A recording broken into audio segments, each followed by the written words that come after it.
থেকে বাহির হয়ে বিষকেতুকে বক্ষ মাঝে জড়িয়ে ধরে বলছে, ওরে আমার মা বলাদা, মা গো, ও মা, বাবাও কান্না করছে, তুমিও কান্না করছো, আমি তো কিছু বুঝতে পারছি না মা, তোমাদের কি হয়েছে আজকে এমন? আমি তো যাবার সময় ভালোই দেখেছিলাম তোমাদের সবাইকে, এমন কি ঘটনা ঘটে গেল বাড়িতে যে তোমাদের দুটি নয়নে জল? ওরে খোকারে, আজ দ্বাদশী তিথিতে আমাদের বাড়িতে যে এক অতিথি এসেছে, অতিথি, হ্যাঁ খোকা, তাই কি হয়েছে মা?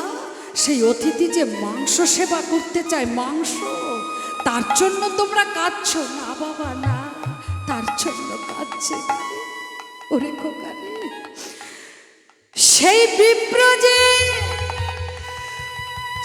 বিপ্র যে তোর মাংস সেবা করতে চায়। মাগো, ও মা,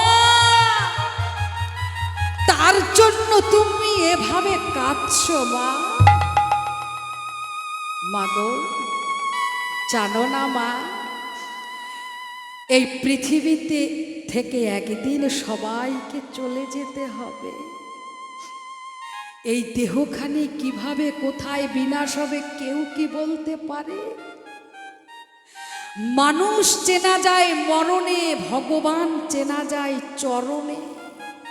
মাগো, মানুষ যদি ভালোভাবে তার দেহ থেকে প্রাণপাখি বের হয়ে যায় তাহলে তার জনম ধন্য মা।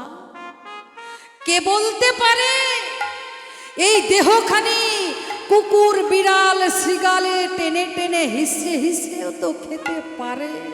ও মা, তার চাইতে আমার এই দেহখানি যদি আজ কোনো বৈষ্ণব সেবায় লাগে, এর থেকে কি বড় আর পরম পাওয়া পৃথিবীতে আর কি কিছু আছে মা?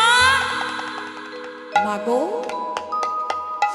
তুমি না বলেছিলে অতিথি বাড়ির নারায়ণ, আর নারায়ণ মানে তো আমার দীনদয়াল হরি, আজ তার সেবায় আমি লাগছি, এর জন্য তোমাদের আনন্দ করা উচিত।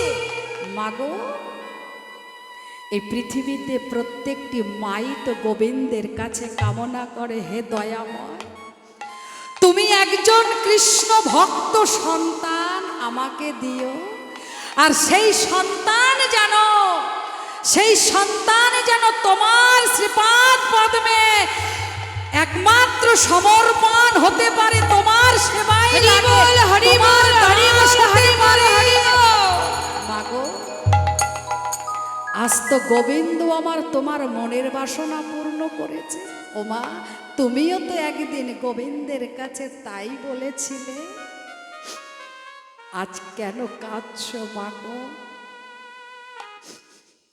ও মা, দেখেছি ছোট্ট একটি শিশু, তার মধ্যে কত ভক্তি, কত